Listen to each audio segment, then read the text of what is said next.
Et bonjour Charline Vanhoenacker. Bonjour Antoine Decaune. Qu'y a-t-il au menu de Par Jupiter? Eh bien, nous avons invité un dessinateur de presse qui publie dans Le Monde, que vous connaissez certainement, qui s'appelle Sergueï. Bien sûr. Il fait très jolis dessins. Ah oui, Il est franco-argentin, il est musicien aussi. Il va nous parler de Julio Cortázar notamment. J'en dis pas plus parce que vous allez nous écouter, bien sûr. Mais oui, n'en dites pas plus parce que j'entends les petits pop de 17h. Ça veut dire oui qu'il est 17h et que vous écoutez France Inter.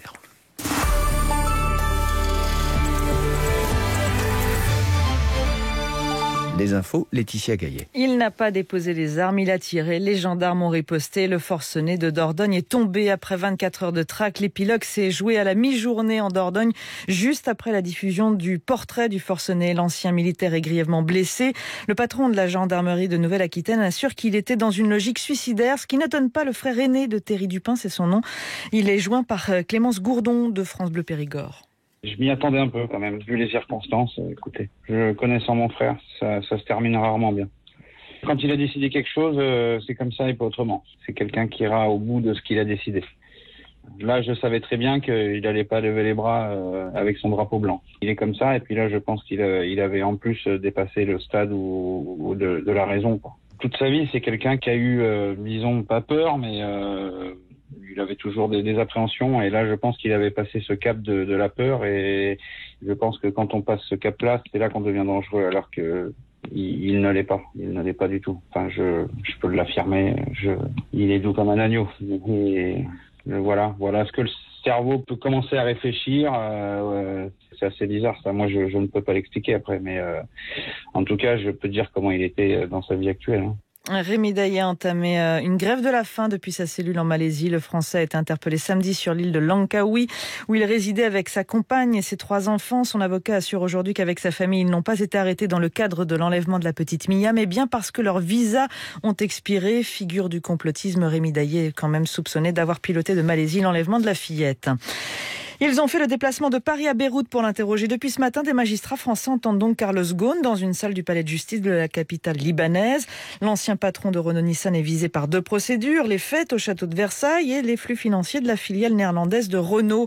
Les avocats de Carlos Ghosn, eux, espèrent en bout de course obtenir la nullité des procédures. Jean Tamalet est l'avocat de l'ancien patron de Renault-Nissan et il accuse aujourd'hui le Japon. Il est joint par Maxime Debs. Les dossiers français qui amènent les juges d'instruction à l'interroger sont, ça n'est un secret pour personne, essentiellement composés d'éléments en provenance de la procédure japonaise. Et la procédure japonaise a été notamment pointée du doigt en novembre 2020 par un groupe de travail, en l'occurrence le groupe de travail auprès des Nations Unies sur la détention arbitraire. Et ce Haut Conseil a sanctionné littéralement le Japon pour sa justice au cas présent, c'est-à-dire de la manière dont la procédure a été menée contre Carlos Ghosn, en dénonçant une violation de son droit à un procès équitable. Alors ce qui était marquant, c'était évidemment sa détention arbitraire, mais pas uniquement, c'est la manière dont la procédure a été menée par les procureurs japonais. Et il se trouve que le fruit de ce travail des procureurs japonais constitue aujourd'hui quasiment l'essentiel du contenu des dossiers français. Voilà, donc vous pouvez facilement en déduire que nous avons analysé cela de près et que nous en tirons des conséquences.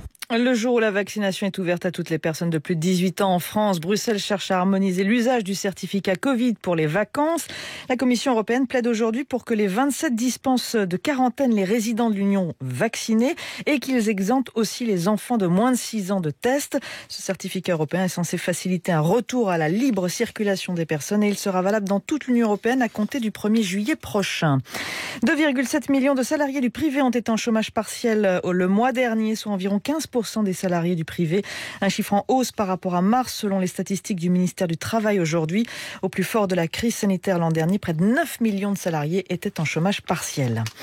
Elle avait le sourire tout à l'heure, Caroline Garcia. La Française a passé le premier tour cet après-midi de Roland-Garros, ce qui n'est pas le cas de tous les Français en lice aujourd'hui. Suivez mon regard. Cornet, Paire et Herbert ont été surclassés. Et pendant que je parle, Fabrice Agral, la star est dans la place à Roland-Garros. J'ai nommé Federer. Est-ce qu'on a le droit de dire que Federer déroule et que Istomin dérouille ? C'est un petit peu ça, oui. Vous avez parfaitement bien résumé la situation. J'ai quasiment plus rien à dire. C'est vrai qu'il déroule.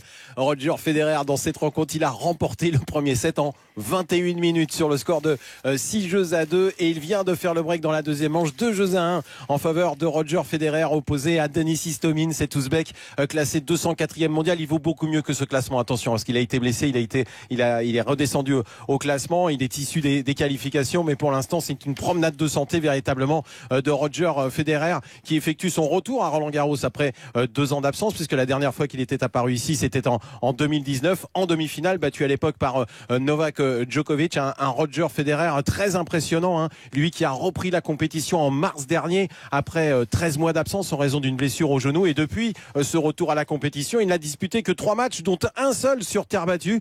C'est peu comme préparation, mais il est en train de montrer actuellement sur le central qu'il a su parfaitement bien se préparer, s'entraîner pour entamer ce Roland-Garros 2021. Roger Federer qui va maintenant servir pour confirmer le break et pour mener 3-1 dans la deuxième manche. Merci Fabrice Abgral en direct de Roland-Garros.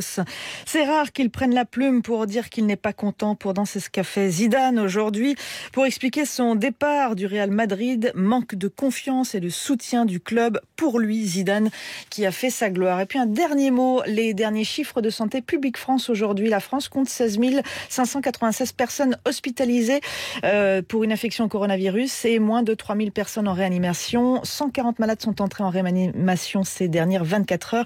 Ils étaient 66 il y a une semaine. On en reparle tout à l'heure dans le journal de 18h. Pour l'instant sur Inter, il est 17h06. Cette semaine, France Inter fête la radio dans l'Instant M. 9h40, Sonia De Villers. Et demain, Pierre Dac, l'une des plus belles, des plus drôles, des plus tragiques, des plus politiques histoires de la radio française, le roi de l'absurde, défie Hitler sur les ondes. L'Instant M, le rendez-vous média de France Inter. Du lundi au vendredi, à 9h40. Découvrez pourquoi tant de femmes au monde font confiance à Double Sérum, le plus puissant des concentrés anti-âge Clarins. Marie-Hélène Lair, directrice de l'innovation responsable. Clarins a mis au point une double texture unique, concentrée en 21 extraits de plantes, dont le puissant curcuma, pour une efficacité anti-âge globale. Dès 7 jours, éclat immédiat, pores et ridules atténués, la peau paraît plus jeune. Vous aussi, faites confiance au numéro 1 des sérums Clarins, plébiscité et perfectionné depuis plus de 35 ans. Ah, c'est par Jupiter sur France Inter. Oui, vous m'entendez, Laetitia? Oui, ça résonne dans l'oreille aussi pour moi aussi. Mais je sens qu'il y a quelqu'un qui nettoie un micro ou quelque chose et qui me brouille l'oreille. Qui fait ça? C'est pas nous, je vous promets. Non, ici personne ne fait ça. Non, personne ne nettoie le micro ici. C'est pas chez nous. Ah bah oui, c'est ça chez vous. Personne ne nettoie rien. Merci Laetitia Gagné. C'est par Jupiter. Allez, à demain.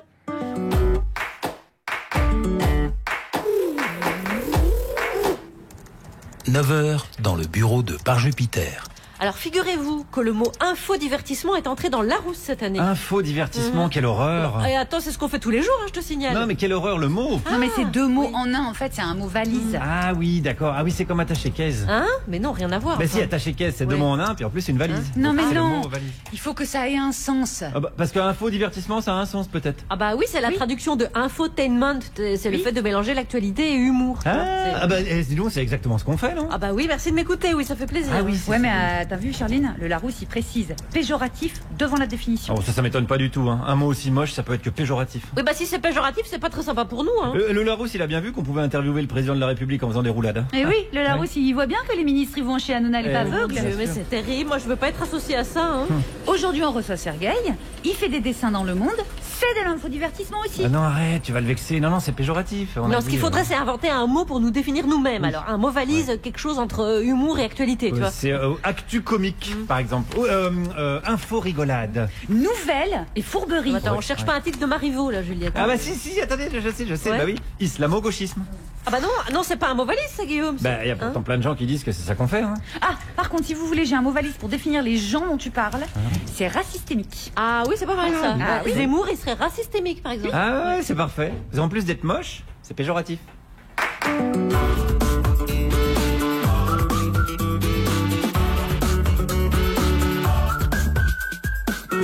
Bonjour la France Inter et bienvenue au fonds d'investissement de la rigolade, dont voici la devise. Qui sommes-nous pour jauger? Au sommaire de cette émission, à quoi voit-on que la vie reprend ? À la consommation qui repart, bien sûr. La semaine dernière, les ventes de vêtements ont bondi de 90% par rapport à la même date que l'an dernier. La fièvre acheteuse qui s'est emparée d'une partie des Français rassure le gouvernement et rassure surtout Bruno Le Maire. Ce sont les pauvres qui ont le plus fort désir d'acheter. Oui, oui. La numéro 2 du tennis mondial, Naomi Osaka, a fait savoir qu'elle ne se rendrait pas aux conférences de presse d'après-match à Roland-Garros, alors que cette obligation est dans son contrat, mais en expliquant qu'elle privilégiait sa santé mentale. Ah, nous avons une réaction d'un journaliste japonais qui avait fait le déplacement depuis Tokyo pour suivre la star. Ah bon, bien sûr. Parmi les plus grands écrivains latino-américains, il est un Argentin qui vécut à Paris, Julio Cortázar. Ceux d'entre vous qui l'ont lu le redécouvriront à travers le regard de notre invité. Ceux qui ne le connaissent pas feront une belle découverte. Qui est-ce ? Tu as couché avec lui ? Et à mes côtés aujourd'hui, Juliette Arnaud. Oui, et à mes côtés, une équipe qui nous arrive directement de Buenos Aires, celui qui est notre empanadas, spécialité culinaire argentine, une mini calzone toute mignonne de l'extérieur et à l'intérieur de quoi te faire danser le tango toute la nuit. Oui. Bonjour Wally. Salut tout le monde. De quoi est-ce que vous allez nous parler aujourd'hui ? On va se faire un petit résumé du mois de mai, tout en gentillesse et en douceur. J'imagine bien. Avant, au XXe siècle, les jeunes filles affichaient le visage du révolutionnaire d'Argentine, Che Guevara. De nos jours, du 16e arrondissement jusqu'en Bretagne, c'est son mâle visage à lui sur tous les t-shirts des étudiantes en sociaux. Bonjour, monsieur Meurice. Bonjour à toutes, bonjour à tous. Je vais vous parler du retour de l'enfant prodigue, le héros de tout un peuple, Manuel Valls.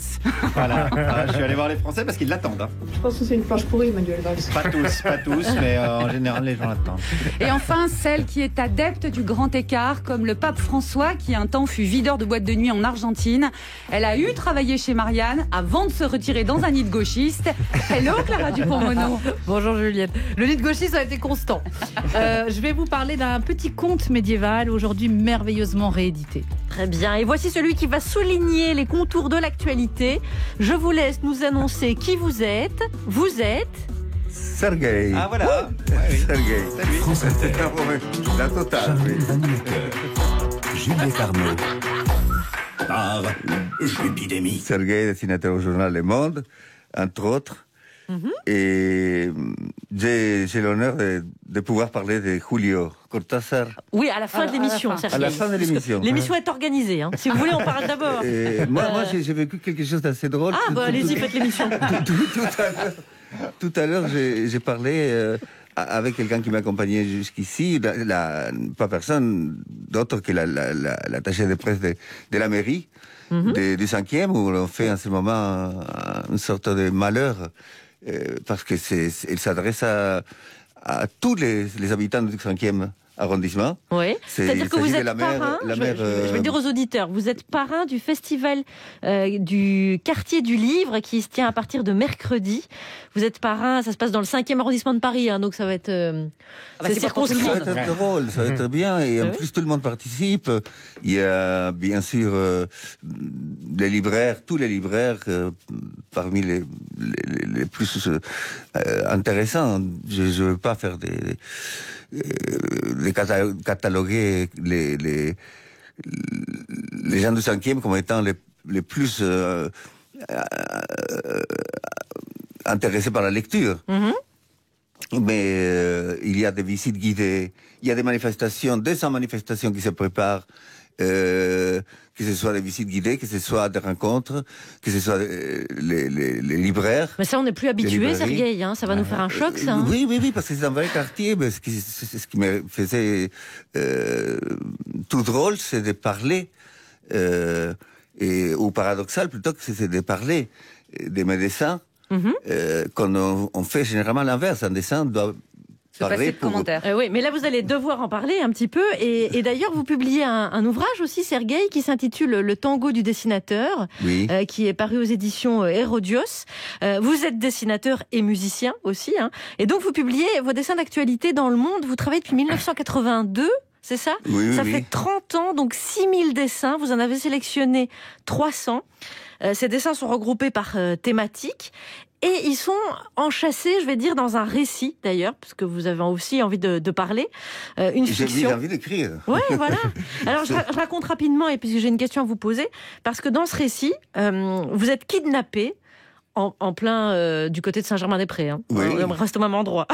Et vos ravisseurs vous emmènent devant un tribunal populaire où vous devez en quelque sorte commenter, justifier vos dessins. Alors Sergueï, aujourd'hui, quand on est dessinateur de presse, on se sent persécuté par qui, par quoi, pourquoi? Oui, justement.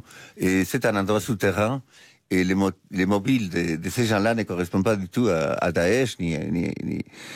C'est la colonne vertébrale de mon livre, où il y a 300 dessins, effectivement, choisis parmi les 6000 ou 7000 que j'ai fait dans le monde, ouais. Que j'ai publié dans le monde.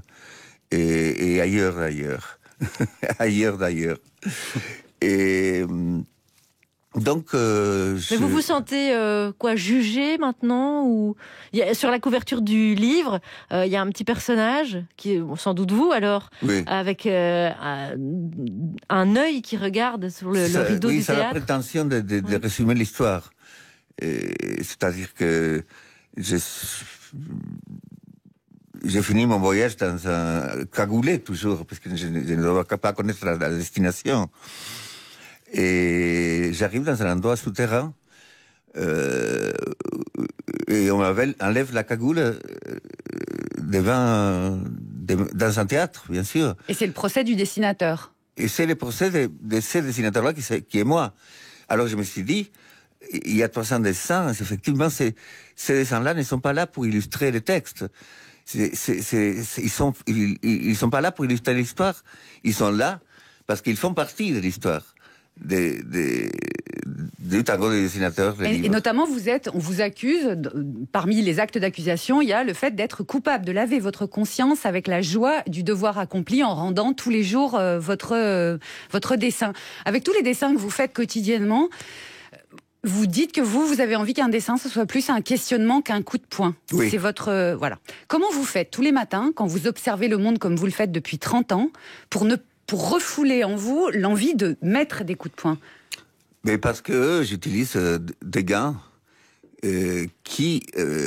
dont les coups à retardement, dont on ressent la blessure un peu plus tard. Je n'aime pas attaquer directement sans faire appel à ni au sexe brutal, ni à la violence, ni à la vulgarité, disons. Mais pour faire ça, vous avez besoin de refouler de la colère ou vous n'en avez pas? Ah si, ma colère, c'est voir dans mes dessins. Si on ne la ressent pas, mais c'est une question d'éducation aussi. Hein. Il y a des gens qui se sont initiés à mes dessins depuis un bon moment et qui comprennent quand je frappe fort. Et maintenant, il y a des gens de toutes sortes, et que ce soit des gens qui lisent Le Figaro, qui lisent Les Muets, qui lisent Baldos Actuel, qui sont séduits par mes dessins. Et c'est ça qui compte pour moi. Séduits, pourquoi? Parce qu'ils ont compris quelque chose, ils ont voyagé avec moi dans ces dessins. Les dessins, il y a un passé, il y a un présent, il y a un avenir qui s'est dessiné ainsi, c'est-à-dire il y a une histoire. Et la plus grande récompense pour moi, c'est que les gens comprennent cette histoire. Et puis vous attrapez les gens par la beauté. Vous dites un bon dessin, c'est un beau dessin. Un beau dessin, oui, mais c'est un beau dessin réussi aussi bien par la forme que par le contenu. Et j'ai tout dit là. Il faut effectivement, il va tracer sa route de façon sympathique. Comme m'a dit un collègue de Charlie Hebdo, les dessins de Sergueï, on se disait c'est joli, c'est bien, je vais m'asseoir dessus. Et puis tout d'un coup, on commence à sentir les brûlures. Ça crame, et on se met debout. D'accord. Donc c'est-à-dire que on se prend pas le coup de poing, mais c'est pire. C'est pire, oui. C'est plus lent, le processus est beaucoup plus lent. Oui. Sergueï, rapidement, avant qu'on écoute un peu de musique, c'est très singulier quand même dans le dessin de presse et d'actualité d'avoir quasiment pas recours à l'écriture. C'est-à-dire qu'il y a des gens comme Willem ou comme vous, et surtout vous, le dessin, il y a vraiment la beauté du dessin. Et Willem et vous, par exemple, c'est le dessin, il y a quasiment pas de texte d'écriture. Oui. C'est dès le début que vous avez voulu tout dire par le dessin? Mais disons que le dessin est un langage à part entière. Moi, je suis arrivé en France, je ne parlais pas le français. J'ai traduisais de l'anglais de l'espagnol à l'anglais. Venant d'Argentine, je traduisais de l'espagnol à l'anglais, et de l'anglais, on me traduisait au français. Mais les plus forts de mes dessins sont vraiment sans légende. Sans l'écriture. Ce qui ne m'empêche pas d'honorer la littérature, parce que j'adore écrire. Et on en parlera tout à l'heure, bien sûr. Sergueï, avec nous, c'est le tango du dessinateur, paru chez Hérodios. Sunny. Yesterday my life was filled with rain. Sunny, you smiled at me and really eased the pain. Now the dark days are done and the bright days are here. My sunny one shines so sincere. Sunny one so true, I love you.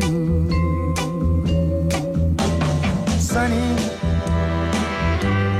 thank you for the sunshine bouquet. Sunny, thank you for the love you brought my way.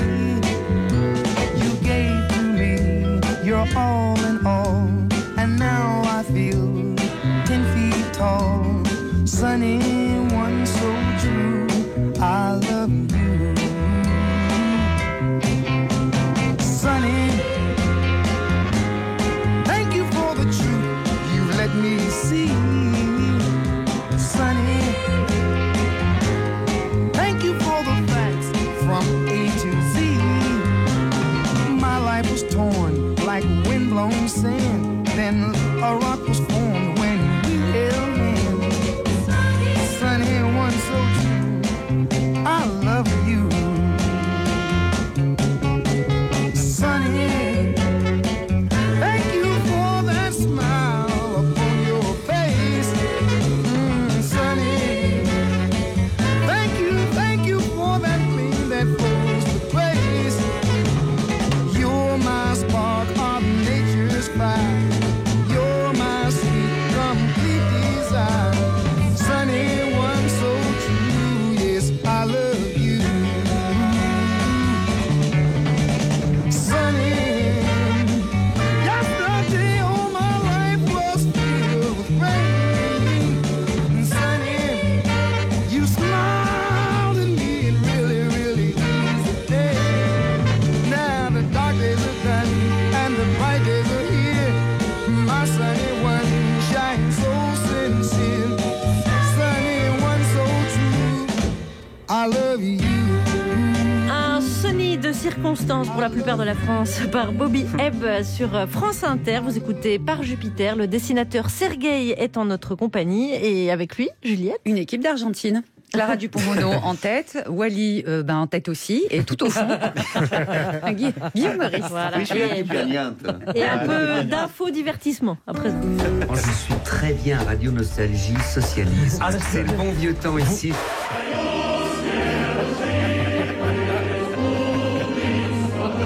Le journal de presque 17h17. Et on commence par les titres. Oui, dans ce journal, on parlera d'Anne Sinclair et de Dominique Strauss-Kahn. Alcool, sexe et prostitution. Nous allons plonger dans le cœur de cible de Bernard de la Villardière. On parlera aussi des animateurs et humoristes de France Inter. Alcool, sexe et drogue. Nous allons plonger dans le cœur de Par Jupiter. Et enfin, on parlera d'Elisabeth Lévy. Alcool, eau de vie, digestif. Nous allons plonger dans le foie d'Elisabeth Lévy. Et on commence par la politique. Oui, dans Le Figaro, Stéphane Bern a publié une tribune en déclarant « Madame Pompili, les éoliennes sont une négation de l'écologie ». Ok Stéphane, d'accord, mais en même temps il s'en prend à Barbara Pompili, enfin elle y est pour rien, c'est pas... si quand même, elle est ministre de l'écologie tout de même. Donc Comment ça elle est ministre? Mais elle est au courant qu'elle est ministre cette personne? On enchaîne. Oui, Guillaume Pelletier, vice-président de Les Républicains, a eu une idée sur LCI. L'idée, c'est de créer une justice exceptionnelle. Sans appel. Sans appel possible. La Cour de sûreté de la République. Ah, c'est une bonne idée, ça. Des procès sans appel. Allez hop, Nicolas Sarkozy, 3 ans, dont 2 fermes. François Fillon, 5 ans, dont 2 fermes, etc. Un LR qui demande une justice sans appel, c'est un peu comme si une galinette cendrée manifestait avec des chasseurs. Alors, politique encore. Attendez, non, breaking news. Oh là. La police a retrouvé l'ancien militaire armé qui était retranché dans une forêt en Dordogne. Attendez, Charline, attendez. Est-ce qu'il a crié Allah Akbar? Bah non. En fait, Eh ben non. alors on s'en fout, Charline. Pourquoi vous m'interrompez? Alors on enchaîne là. Vous avez raison. Politique toujours. Les législatives partielles de dimanche ont placé. Attendez, Guillaume. Qu'est-ce qu'il y a encore? Non, parce que je crois qu'il y a une erreur sur ma feuille. Là, Non, il n'y a pas d'erreur. Attendez. Les législatives partielles de dimanche ont placé le Parti Socialiste en tête dans le 20e arrondissement de Paris. Ah oui, effectivement. Ça doit être dans le 20e siècle. Non, c'est bien ça. Non. Oh là là, c'est Olivier Faure qui doit être content, dis donc. Qui ça? Bon, allez, on enchaîne. Oh là là, allez, du rythme. Politique toujours, la ministre de la fonction publique, Amélie de Montchalin, a déclaré ce matin sur France Inter que l'ENA crée une ambiance d'angoisse. Oui, alors que la réforme de l'assurance chômage qui va pénaliser des milliers de chômeurs en baissant leurs allocations, ça crée plutôt, je dirais, une ambiance de bamboche. Revenons sur le militaire en Dordogne. Alors, du nouveau, il est en garde à vue, il a crié à la Akbar, qu'est-ce qui se passe? Non, toujours pas, mais il semblerait qu'il ait mangé un couscous il y a 3 mois. Alors là, c'est une bonne piste, Charline. Ça, c'est bien, okay. ça, c'est du journalisme. On revient sur l'info dès qu'on en sait plus. En attendant, très bien. Allez, santé, à partir d'aujourd'hui, tous les Français de plus de 18 ans peuvent se faire vacciner contre le Covid. Eh ben voilà. Voilà, comme par hasard. C'est-à-dire? Excusez-moi, j'arrête pas de regarder des vidéos de Bigard. Du coup, quand j'entends vaccin et Covid, je fais comme d'accord. Ça va aller quand même ou pas? Pourquoi? Vous en doutez? Pourquoi? J'ai pas l'air d'aller bien? Vous voulez me gaver avec des médicaments? C'est la dictature sanitaire? Du calme. Média, ce matin, Anne Sinclair était l'invitée de la matinale de France Inter et elle est revenue sur les infidélités de DSK. Ça paraissait, et ça paraît toujours, invraisemblable que je n'ai été au courant de rien. Et ça me paraît à moi aussi invraisemblable. Je le dis très honnêtement, je crois, dans ce livre. Moi, je la crois. Hein. Enfin, je veux dire, voilà, des fois, il y a des choses évidentes qu'on ne voit pas. Hein. Ouais. Par exemple, aujourd'hui, Guillaume, vous avez mis une chemise verte. Non, j'avais même pas vu. Je ne savais même pas que j'avais une chemise, Charline. Vous voyez, c'est vrai, ça paraît incroyable, mais c'est vrai. Et alors, j'ai écouté vos dernières chroniques, et vous n'êtes pas très objectif. Hein. Mais non! Mais c'est pas possible ce que vous racontez, Charline. Je suis Esmobi par. Et alors aussi, ce qu'il y a, c'est que vous jouez très mal la comédie. Hein. On dirait Anne Sinclair. Non, oh là là, je tombe des nues, Charline. Oui, bon. Allez, une brève à présent, car à Plougasnou, 2 bergers allemands ont massacré 10 moutons qui portaient les noms des animateurs et humoristes de France Inter. Ah oui, une belle allégorie de ce qui se passera après le second tour des présidentielles. Oui, attention, enfin revenons sur le militaire qui a finalement été neutralisé en Dordogne. Ah bah donc il a crié à la Akbar, c'est bon. On peut... Non, toujours pas, non. Mais il est radicalisé, il a une femme en Syrie, il aime le couscous. Donnez un truc là, Charline, parce que. Non, toujours pas. Mais regardez, la gendarmerie a diffusé sa photo. Faites voir la photo. Oh, il a une barbe, excellent. Allez, super. On passe en édition spéciale. Vous m'invitez Elisabeth Lévy, Nadine Morano en plateau. On fait 4 heures d'émission. Allez, c'est parti. 17h27 sur France Inter, en compagnie du dessinateur Sergueï, qui est notamment le parrain de la 6e édition du Festival du Quartier du Livre, qui se tient dans le 5e arrondissement de Paris. Autant vous dire le centre du monde, avec Laure Adler comme marraine. On va aborder ce premier thème avec vous, Sergueï. L'enjeu crucial du déconfinement pour le gouvernement, c'est la relance de la consommation. Il faut inciter les Français à dépenser les 160 milliards d'euros d'épargne qu'ils ont accumulés pendant la crise, car à peu près 20% des Français ont réussi à épargner. Et oui, désormais, il faut leur faire donc acheter. Oui, mais là, je vois que votre compte n'est pas du tout provisionné. Quoi? J'ai 3000 euros sur mon compte Grenadine. Oui, mais là, il y a eu plusieurs retraits sur votre compte. 17h48, 610 euros à la halle aux chaussures. 18h12, 348 euros à la grange aux cheveux. La halle aux chaussures, 426 euros. Ensuite, un forfait de musculation du périnée de 769 euros à Body Fitness. 1499 euros pour un séjour White and Black Adventure à Saint-Domingue. Et un virement automatique de 10 euros par mois à la Fondation Fildar. C'est un peu fort, votre femme, en ce moment. C'est un extrait du film Le Grand Soir de Kervern et Delépine, avec notamment Albert Dupontel. Alors Sergueï, faire redécoller l'économie, relancer la consommation, ça fait partie de vos thèmes de prédilection, ça, ces choses-là. Oui, maintenant, dans les contextes actuels, c'est une façon aussi de mettre la tête sous la terre, comme les autruches aussi. Et c'est une façon d'oublier prêt-à-porter, quoi. Et on a besoin, effectivement, de prouver, se prouver à lui-même, à soi-même, qu'en dépensant son argent, on aime la vie, on veut s'accrocher à cette vie, et on veut donner l'exemple aussi. Je sais pas si c'est bien ou si c'est mal, en tout cas, c'est un exemple. On veut donner l'exemple, c'est-à-dire donner l'exemple à qui Donner l'exemple, tout simplement aux gens, aux autres Français. Et en donnant l'exemple, tout le monde deviendra pareil, donc il sera confortable. Mais c'est-à-dire quand le président va boire un café en terrasse ou Bruno Le Maire va boire un café en terrasse, ils disent aux Français allez boire des cafés en terrasse et tout le monde le fait. Eh oui. Non. Vos dessins, ils ont évolué parce que c'est vraiment un des thèmes majeurs qu'on retrouve d'ailleurs dans votre recueil de dessins. La consommation. Oui. Ouais, la consommation. Est-ce que en 30 ans de dessin, votre œil là-dessus a évolué, vos dessins ont évolué là-dessus? Disons que la pandémie était pour quelque chose, c'est-à-dire qu'elle a changé vraiment les voies de la consommation, parce que l'économie a été affectée, etc. Et on se rend compte, au lieu de s'attacher à quelque chose comme la solidarité, comme le fait que, on a eu de la chance, ou on s'est discipliné, ou quoi que ce soit, on veut faire la fête. C'est pas mal quand même de faire la fête. Non, je ne dis pas que c'était mal. Et on veut faire la fête, mais on ne la fait pas vraiment. C'est-à-dire, on rentre dans des carcans. De faire la fête, c'est danser dans un grand spectacle donné par des mecs qui assurent. Et voilà, on essaye, on fait des essais, on fait des tests. Mais je préférerais... Je préférerais que ça se passe autrement. Okay, oui, qu'on prenne un autre virage. Tout rouvre sauf la fête, c'est vrai. Hein. Et c'est d'ailleurs le sujet du téléphone sonne ce soir. Alors les jeunes de France Inter, parce qu'il paraît qu'on est écouté par les jeunes. Oui. Évidemment, les jeunes de France Inter, appelez Fabienne Synthèse ce soir. Est-ce que vous avez continué à faire la fête ? Si oui, comment ? Dénoncez-vous.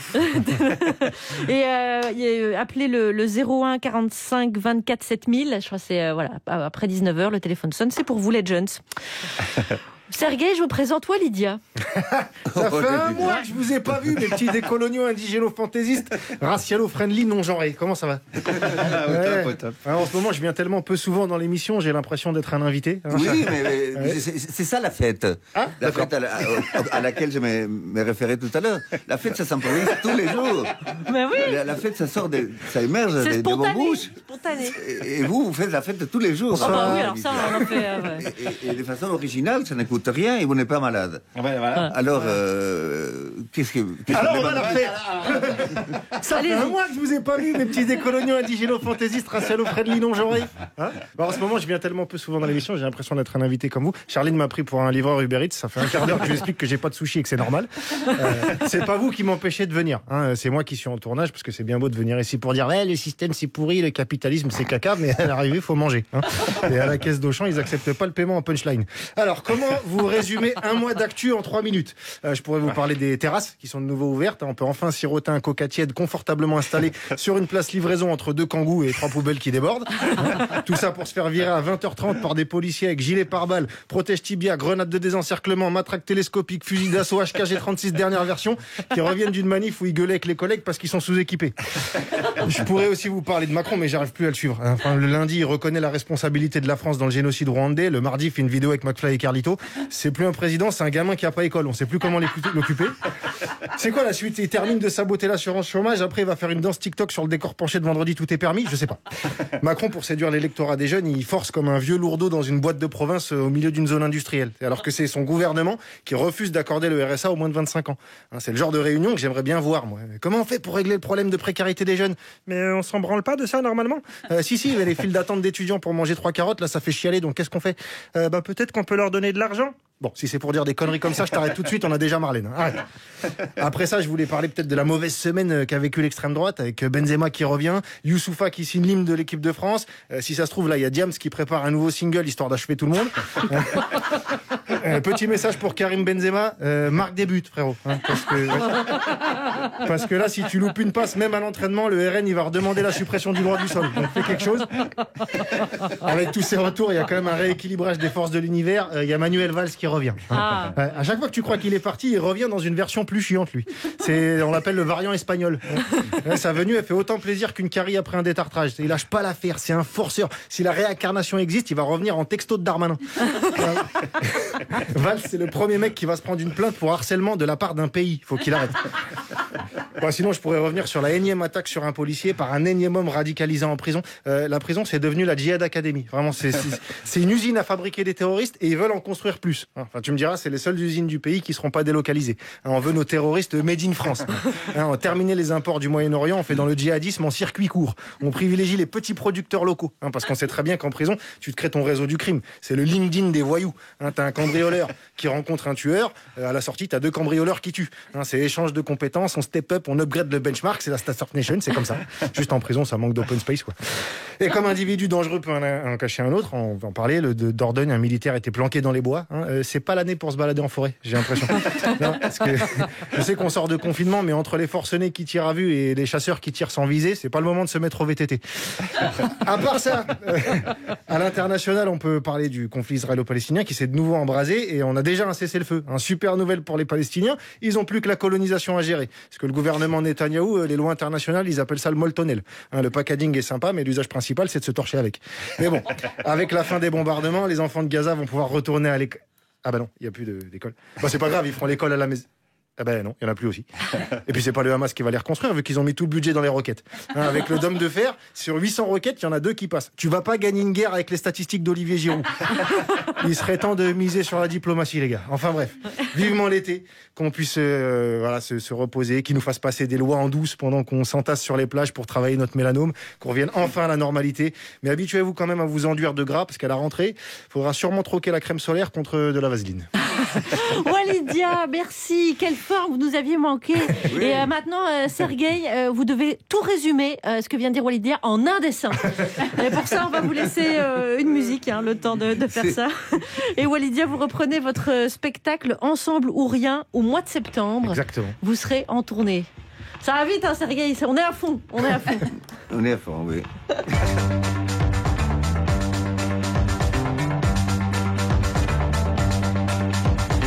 Certains ont dit il est fou, ont vu danser dans les rangs et les remous, ont cru dur comme fer que mon cœur était mou, que je chevauchais le fou.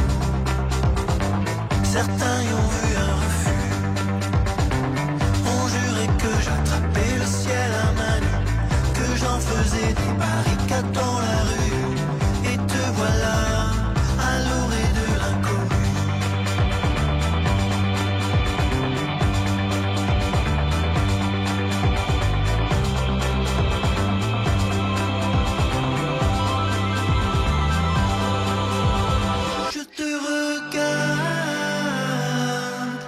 Qui me regarde,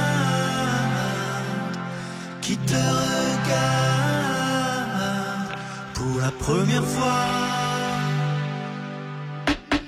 Je te regarde, qui me regarde, qui te regarde, et ce que l'on voit, ça ne les regarde pas.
Barbara Gallo qui chante Regarde sur France Inter. Nous sommes en compagnie du dessinateur Sergueï, qui est parrain du festival Quartier du Livre, qui se tient dans le 5e arrondissement de Paris à partir de mercredi et qui publie Le Tango du dessinateur aux éditions Hérodios. Et Sergueï, je vous présente à présent Guillaume Meurice. Oui, je vais vous parler d'un retour qui fait plaisir aujourd'hui. Ça y est, il l'a annoncé. Manuel Valls revient. Monsieur Dia, on a parlé tout à l'heure, celui qu'on appelle Wall islamiste. Il l'a dit. Voilà, la police s'est emparée du pays. Voilà, dès qu'on a su la nouvelle, on a vu les scènes de liesse sur les Champs-Élysées. La rédaction de Trahison Magazine est en feu. Super magazine que je vous conseille avec cette semaine un poster dédicacé de Renaud Muselier. Bref, Manuel is back. Manuel revient dans son vrai pays. Il faut quand même rappeler que la France, c'est son pays, c'est son vrai pays. Manuel, il est menteur, lâche, raciste et mauvais perdant. Il est français, bordel! C'est nous, ça, quand même. Voilà, bravo, t'es chez toi, Manu, ici. Alors, c'est vrai que la dernière fois, il s'est barré en disant « Pays de cons, ma vraie terre, c'est la Catalogne ». Mais on a tous eu un ou une ex qui nous renvoie un texto bourré en pleine nuit. Voilà, Juliette, vous avez eu ça. Voilà. Si vous n'avez pas eu, c'est que c'est vous. Voilà, tout simplement.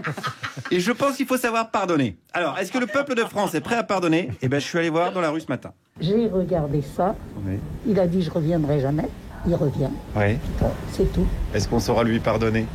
C'est pas à moi de dire ça. Hein. Est-ce que vous lui pardonnez? Oh, moi, je lui pardonne, non. Ah non? Non, je lui pardonne pas. C'est pas sympa. C'est pas sympa, pauvre Manu. C'est quand même un gars qui donne de sa personne. C'est quand même quelqu'un qui rassemble aujourd'hui. Alors, contre lui, mais il rassemble quand même, il fait l'Europe, tout le monde en Europe le déteste. Il y a un truc, là, il a une cote de popularité qui se situe entre Voldemort et la table basse juste après que tu te sois cogné le petit orteil. Donc voilà, c'est quelqu'un qui fédère. Alors, j'exagère un peu quand je dis personne ne l'aime, parce que j'ai rencontré quelqu'un ce matin qui aime Valls, mais moyennement, on va dire. Oui, je l'aime moyennement. Pourquoi alors? Moi, je sais pas. Qu'est-ce que vous aimez bien chez lui? Rien, pas grand-chose. Ah oui, donc vous l'aimez plutôt pas trop bien. Non. Oui, et qu'est-ce que vous aimez pas chez lui? Tout. Ah oui, donc vous le détestez en fait. Oui. Oui, avec voilà, Karim Benzema qui klaxonne derrière, à mon avis, qui passait par là. Bon, alors là, c'est emmerdant. Moi, à la base, je voulais faire une chronique de soutien, parce que voilà, peut-être qu'il nous écoute aussi, Manu. Il a besoin de soutien, il est en terrasse avec son petit verre de blanc, de blancos, de white. Allez, on continue avec quelqu'un qui l'aime bien, hein, n'est-ce pas, madame? Oui, moi, je pense qu'il m'a laissé un bon souvenir de son passage en politique française. Par exemple, alors, qu'est-ce que... Moi, je pense qu'il a fait partie des ministres de l'Intérieur qui ont été quand même présents. Mais concrètement? Il a joué son rôle, quoi. Est-ce que vous avez un souvenir de réforme précise? Non, j'ai pas un souvenir particulier. C'est pas évident. C'est pas évident, il a tellement fait. Ah, c'est fou, il est difficilement cernable. Hein. Quand il était jeune, il plantait des arbres pour la paix en Palestine. Aujourd'hui, il sème des graines de la guerre pour Netanyahou. C'est un citoyen du monde, il vadrouille partout, il est chez lui, il voyage. Il est comme un Rome, hein. Mauvais exemple. Mais bon, voilà, il est pas touché. D'ailleurs, on peut quand même retenir un truc important de son passage au ministère de l'Intérieur. C'est voilà ce que ce monsieur a retenu. On se souvient de son décret qui finalement, malheureusement, n'a pas donné les effets escomptés. Lequel alors? Le décret sur l'immigration. Vous vous en souvenez, n'est-ce pas? Oui. Voilà. Et alors, c'était bien ça ou pas? Sur le papier, c'était bien, mais finalement, ça n'a pas donné l'effet qu'on souhaite. Donc, il n'a pas été assez anti-immigration? C'est une question rhétorique, cher monsieur. Vous connaissez la réponse à votre question. Je me doute. Ouais, je me doute, mais je pose la question quand même, parce qu'on ne sait jamais. Voilà, hein, il y a toujours un espoir. C'est comme quand Marlène Schiappa elle parle. On se dit, ça c'est pas possible, ça peut pas être aussi con. Il y a un message caché. Et ben, spoiler alerte. Non, il y en a pas. Alors là, pas de surprise non plus. Hein, ce monsieur, il regrette que Manuel Valls soit pas allé au bout de sa politique répressive. Est-ce qu'on peut la qualifier d'extrême droite? J'aime pas utiliser le mot extrême droite, mais il est certainement plutôt orienté vers le centre. On va dire ça comme ça. Et donc, on peut dire qu'il est à l'extrême droite du centre? Certainement pas, non. C'est quand même un homme extrêmement intelligent et raisonnable. C'est vraiment ça qu'il a d'extrême, Manuel Valls. C'est vraiment l'intelligence et la raison. C'est vraiment deux adjectifs qui le caractérisent. J'aurais rajouté humble et lucide. Et loyal, on pourrait rajouter, voilà. Même si bon, il est promis de soutenir le vainqueur de la primaire de la gauche. Bon, il a un peu abandonné Benoît Hamon en race campagne présidentielle. Ça lui a valu d'ailleurs le Judas d'or, hein, cette année. Il y a même un Judas d'honneur qui va lui décerner pour l'ensemble de son œuvre. N'est-ce pas, monsieur? Soutenir Benoît Hamon, je pense qu'il n'y en a pas beaucoup qui l'ont fait, donc il y a bien des raisons pour cela. Il avait signé le papier comme quoi voilà, il s'engageait à soutenir le vainqueur de la primaire quand même. Oui, d'accord, mais bon, je pense que... non, mais oui, on s'en souvient, mais bon... Est-ce que Manuel Valls a une morale alors? Oui, c'est un homme amoral. C'est un homme amoral? J'ai dit, c'est un homme moral. Ah voilà, parce que j'avais compris amoral, oui, avec un A privatif, comme dans Amnésique, voilà. Donc non, c'est un homme avec une morale, amoral, voilà, avec une morale qui est la sienne, qui est la même que Churchill. Quand il parle de succès, il dit d'aller de défaite en défaite sans jamais perdre son enthousiasme. Et ça fait longtemps qu'on n'avait pas vu Valls aussi confiant, dis donc. Guillaume Meurice, merci. Le dessinateur Sergueï est avec nous. Juliette, vous avez un thème à lui soumettre. Elle fait du mal au tennis. Qu'a donc bien pu faire la joueuse numéro 2 mondiale pour être accusée de ça par le président de la Fédération française de tennis? S'est-elle copieusement dopée? A-t-elle déclaré que le crocodile de Lacoste était moche? A-t-elle fait caca sur le court? Non, pire. Elle a déclaré que pour préserver sa santé mentale, elle ne se rendrait plus aux interviews post-match. Scandale, amende et menace d'être virée du tournoi, alors que bon, franchement, ce genre d'interview, on n'en est pas si friand. Défaite, c'est pas le mot, je veux dire. Bon, bien sûr, c'est dur à avaler.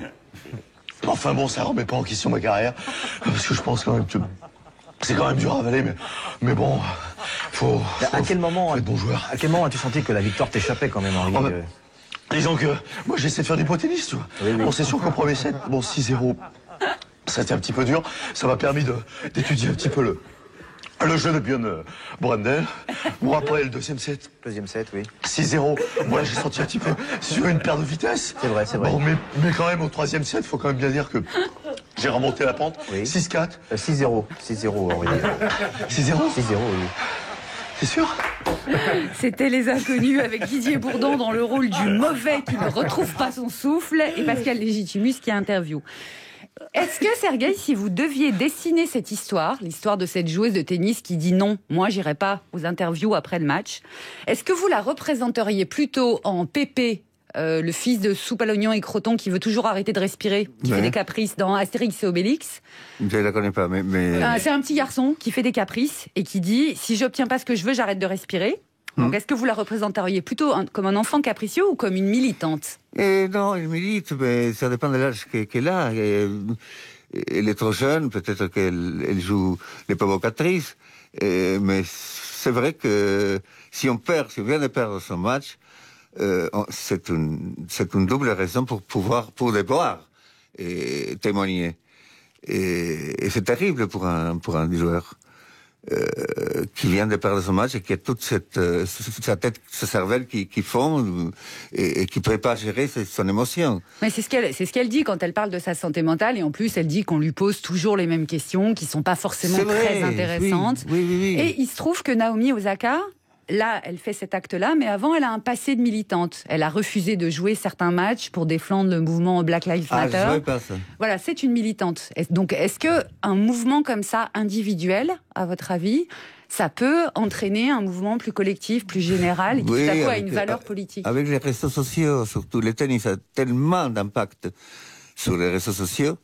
Il y a des joueurs qui ont des millions et des millions, sinon des milliards de suiveurs et des likers. Vous avez raison, parce qu'en plus, elle a fait cette déclaration sur les réseaux sociaux. Elle ne s'est pas adressée à la presse pour dire « je ne vous répondrai pas après les matchs ». Elle l'a déclaré sur les réseaux sociaux. C'est drôle, hein? Mais la raison, c'est juste parce qu'on lui pose toujours la même question?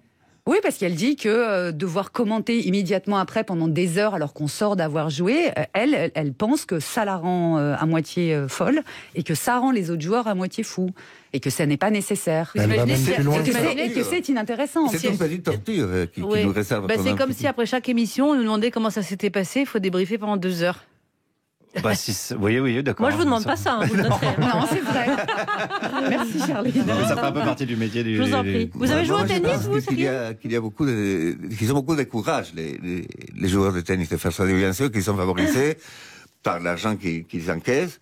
Un peu, oui. Oui, un peu trop. Tu peux. Oui, mais justement, elle dit qu'elle ne veut plus être un produit, qu'elle fait son métier quand elle joue au tennis et que. Ils vont créer la CGT tennis, ça va être formidable. On va suivre ça, on a vraiment hâte. On a hâte qu'ils préparent ça, vraiment. Oui, toute la couleur de ces sports va se perdre. C'est sûr. Clara Dupont-Mono, passons à la lecture. Oui, parce qu'avec votre livre, Sergueï, qui s'appelle donc Le tango du dessinateur, vous avez fait ce qu'on pourrait appeler une fantaisie. C'est-à-dire qu'à un moment, l'imaginaire d'un artiste s'envole, il plane, et puis il parvient à pondre un objet inattendu, inclassable, un peu roman, un peu dessin dans votre cas, parfois un peu musical, bref, un OLNI, objet littéraire non identifié. Et c'est là, Sergueï, Yes. que je Oui. vous annonce la grande nouvelle. Aïe, qu'est-ce que j'ai fait? C'est Oui. que faisant cette fantaisie, vous marchez sur les traces de mon mari, que vous connaissez peut-être. Il s'appelle Gustave Flaubert. Ne dites rien parce qu'il est décédé. Elle ment, Sergueï, hein, elle ment. Non. Et il se trouve vraiment, que non, ça, il ça se va pas. trouve qu'en 1875, Gustave Flaubert a le moral à 0. Je m'en souviens, c'était l'horreur. Bon, Gustave n'arrive plus à écrire, il se traîne, il part à la mer, l'accablement le suit. Or, la fenêtre de sa chambre d'hôtel à Concarneau, à ce moment-là, donne sur les fortifications. Et l'inespéré se produit. En Gustave s'ébroue l'inspiration, les créneaux éveillent une envie de Moyen-Âge. Gustave is back. Et ce retour à la vie aura la forme d'un petit conte médiéval qui s'appelle La légende de Saint-Julien l'Hospitalier, que Flaubert achève en février 1876. Une petite bêtise moyenâgeuse, écrit-il à sa copine George Sand. Alors, doucement, hein, Flaubert sort d'une mauvaise passe. Ainsi, il lui faut 3 jours pour écrire une demi-page du plan du conte. Il n'a pas le rythme d'une émission quotidienne sur France Inter, mais le résultat est là. C'est un pas de côté, une fantaisie, quelque chose d'inattendu. C'est le morceau de chocolat imprévu au fond du paquet de muesli. C'est l'amoureux qui rappelle après la date de péremption. C'est la robe taille 36 à la fin des soldes. Un miracle. Première phrase de La légende de Saint-Julien l'Hospitalier. Le père et la mère de Julien habitaient un château au milieu des bois sur la pente d'une colline. Vous entendez le travelling arrière de l'écriture, château, bois, colline, et puis la tessiture du conte. Souvent les contes commencent par un lieu. Le début de Hansel et Gretel, c'est « À l'orée d'une grande forêt vivait un pauvre bûcheron ». Le conte L'Oiseau d'or commence par « Il y eut autrefois un roi qui possédait derrière son château un parc magnifique ». Et donc Flaubert renoue avec ses récits d'enfance qui accompagnent le renouveau de son écriture. Cette histoire s'est présentée en lui comme un bain de jouvence pour retomber en enfance ou, ce qui revient au même, pour épouser la mentalité d'un âge où il était permis d'être naïf, écrivent Stéphanie Dorde-Crousselet et Pierre-Louis Ray dans l'édition de La Pléiade qui vient de sortir. Alors, oui, je sais, c'est la Pléiade. Ouais, c'est la Pléiade. C'est un peu cher. C'est un peu On cher, est dans quand même. une émission de gauche. Je suis pas là-dedans, Je moi. sais. Mais bientôt, vous serez bientôt. Ouais. On n'a pas fait mieux. Et puis Noël approche à grands pas dans à peine 7 mois. Donc c'est une idée cadeau. On n'a jamais été aussi près cette année. ça. Pour revenir à Julien, le héros du conte, c'est un enfant absolument charmant, mais il a un hobby, il aime tuer. Il part dans la forêt et il extermine. Il extermine, mais avec une vraie jouissance, hein, des biches, des lapins. Il coupe les pattes d'un coq de bruyère. C'est un peu l'enfant caché de Francis Hall, mais d'un passeur libyen. Vous voyez le bon camarade. Sauf qu'à un moment, un cerf le regarde et lui dit « Un jour, cœur féroce, tu assassineras ton père et ta mère. » Et toute sa vie, Julien tentera de déjouer la prophétie. Alors aujourd'hui, les historiens expliquent que ce petit conte médiéval est un chef-d'œuvre, que Flaubert l'a composé comme un vitrail, que la couleur blanche prédomine, ce qui est vrai. Mais nous, lecteurs, ce qu'on retient, c'est un génie qui s'est fait plaisir, qui s'est offert un Olny, un peu comme vous, Sergueï. Oui. Je vous redonne les références. Les œuvres complètes de Gustave Flaubert, volume 5, sont parus en Pléiade. Idée cadeau. Ouais. Et d'ailleurs, tant que c'est sorti, ça coûte un chouille moins cher que dans quelques mois, je crois. Il y a 2 prix. J'ai vu ça. Ah oui, il y a 2 Oui, prix. oui, oui. Au lieu de 1 300 €, c'est 1 299. Ah, le mais roi, ça- le roi. c'est un fou. Ah, Non, mais sinon, pas la de façon- prix pour les chefs-d'œuvre. Merci, Clara Dupont-Mono. Photocopier les pages, sinon. Volez-le. Clara, j'étais vraiment touché par cette comparaison, cette analogie. Et c'est pas faux, parce que c'est vrai que je me suis fait plaisir. J'avais publié des livres dans des très bonnes maisons d'édition qui n'avaient pas de bons attachés de presse et qui suivaient pas l'œuvre comme il fallait. Et pour le coup, j'ai un grand rêve. Quel est mon livre idéal? J'ai tombé sur une éditrice qui s'enthousiasme très vite, c'est-à-dire je parle de Philippine Cruz, et qui dit tu as carte blanche, tu fais ce que tu veux. Le rêve. Et c'est le rêve. Je ne savais pas que c'était dangereux en même temps. mais Et ça donne donc le tango du dessinateur. Et ça donne le C'est tango ça. du Et dessinateur. Et si on restait sur la littérature, Sergueï, parce que j'ai un troisième sujet à vous soumettre, c'est vous qui l'avez choisi, donc on a envie de Bien vous sûr. entendre à propos de ça. Parmi les plus grands auteurs de la littérature latino-américaine, on compte l'Argentin Julio Cortázar, qui a longtemps vécu à Paris. C'est votre idole, d'ailleurs, Sergueï, c'est Oui, Julio. j'avais 9 ans en Argentine lorsque j'ai commencé à connaître l'œuvre de Julio Cortázar. Mais c'est vrai, c'est l'un des plus grands écrivains latino-américains. On peut parler de Borges et tout. Mais on pourrait parler de Cortázar. Vous le C'est mon lisez depuis que idole, vous avez mon 9 ans. Hein? Vous le lisez depuis que vous avez 9 ans. 9 ans, oui. Combien de ces nouvelles j'ai lues à l'heure de la sieste, par exemple. La plupart avaient lieu à Paris, où il a longtemps habité. Il a fallu qu'à 20 ans, je décide à mon tour de fuir la censure et de traverser l'Atlantique ayant pour destination la ville lumière, le phare de la liberté d'expression et les droits de l'homme. Mon destin voulut qu'en arrivant à Paris, comme dans un jeu de pistes, je tombe inéluctablement sur des lieux cités par Julio Cortázar dans ses nouvelles, comme par exemple l'aquarium voisin de la Cinémathèque de Chaillot, où j'ai passé parfois des journées entières. J'y découvre son axolote, le titre de l'une de ses nouvelles, une créature amphibie à l'allure préhistorique. Et j'espère bien qu'elle est toujours là. C'était en voie d'extinction. 6 ans après mon arrivée en France, je dessine au Monde, au siège fondateur, rue des Italiens, en après-midi. Ma journée finie, tout en dévalant l'escalier du métro Richelieu Drouot, je réalise que j'ai oublié mon parapluie au journal. Je me dépêche de rebrousser chemin pour récupérer l'objet, sans même apercevoir que la journée était radieuse, sans les moindres nuages. Je prends l'ascenseur et je m'aperçois qu'il est occupé par une personne d'une taille extraordinaire.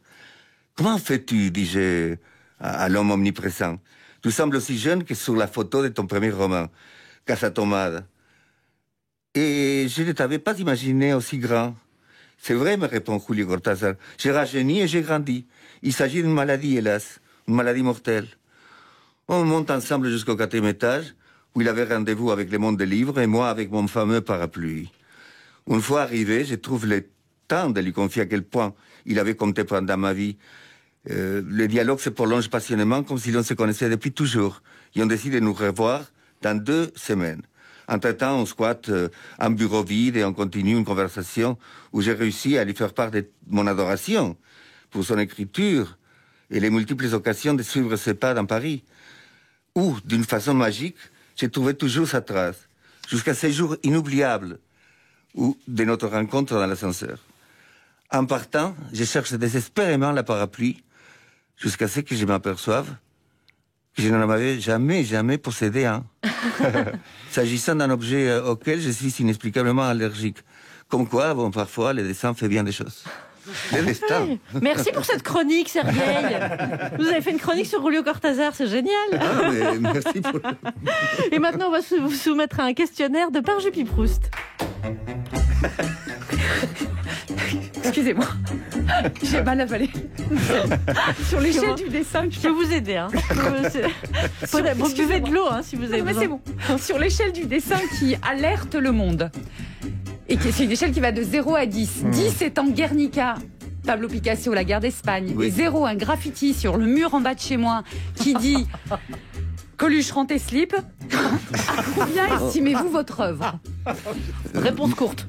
Réponse courte? Oui, absolument. 8, Un numéro. parce que le 8, c'est l'infini. Ah bah, impeccable. Quelle chose argentine aimeriez-vous avoir à Paris? Le dulce de leche. Ah, dulce de leche, mais bah oui, oui. bien sûr. Très bien, Ouais, ça a l'air bien.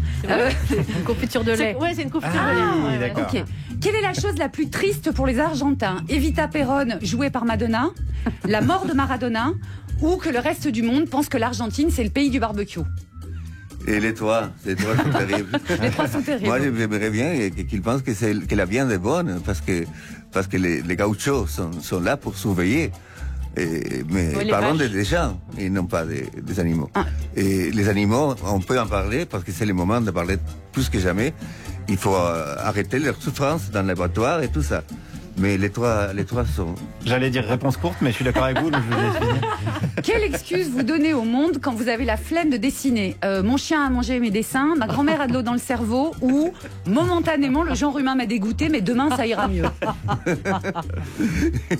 Non, je ne donne pas d'excuses parce que je me triture les ménages jusqu'à ce que je trouve le dessin que je veux. je crois pas. Mais moi, si, une mais fois. bien Si, sûr.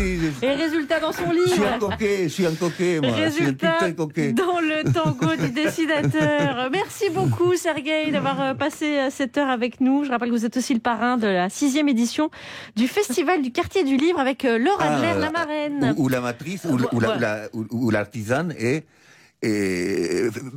Florence Berthoud. Voilà. C'est elle Eh bien, on la salue. Merci beaucoup, Sergueï. Je vous dis à demain.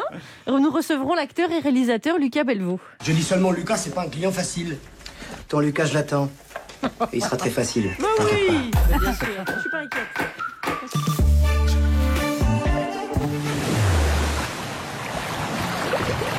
Vous l'entendez ?